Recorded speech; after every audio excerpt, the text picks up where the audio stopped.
মাছ মাংস সব বাদ, এই ভর্তায় হার মানাবে আজকের dinner. Hello, welcome to my mini blog. আজকে কোনো ভারী ভারী রান্না না, কোনো মাছ মাংসের ঝামেলাও নেই, একদম সিম্পল ঘরোয়া ও শান্তির একটা ডিনার। এইভাবে হাতে মেখে ভর্তা কার কার পছন্দ, দেখে অবশ্যই বুঝতে পারছেন এটা কি ভর্তা।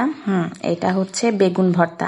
আমার তো বেগুন ভর্তা খুবই পছন্দ, তার মধ্যে টমেটো আর ধনেপাতা দিলে তো জমেই যায়। দেশে থেকে খাঁটি সরিষার তেল নিয়ে এসেছি, সরিষার তেলটা দিলাম। আর ভর্তাতে একটু বেশি করে সরিষার তেল দিলে আলাদা একটা ঘ্রাণ আসে। আমার ভর্তা মাখা রেডি। আর ভর্তা মাখাটা দেখে কেমন লাগছে অবশ্যই কমেন্টে জানাবেন। এইবার হচ্ছে ভাত প্লেটে তুলে নেওয়ার। গরম গরম ভাত, তার সাথে হাতে মেখে খাওয়ার বেগুন ভর্তা, আর পাশে ঢেঁড়স ভাজি। এই তিনটে আজকের প্লেটে। মাছ মাংস যত রকমই খাবার থাকুক না কেন, ভর্তা ভাতের স্বাদই আলাদা, তাই না? আমরা বাঙালি মাঝে মাঝে এইরকম সিম্পল খাবার খেতে সবার ভালো লাগে। ঢেঁড়স ভাজির হালকা ক্রিস্পি টেস্ট আর ভর্তার স্মোকি ফ্লেভার মিলিয়ে কি টেস্ট। আজকে ডিনারের মিনি ব্লগ এই পর্যন্তই। আমার ভিডিওটি ভালো লাগলে অবশ্যই আমার চ্যানেলটিকে সাবস্ক্রাইব করবেন। ধন্যবাদ।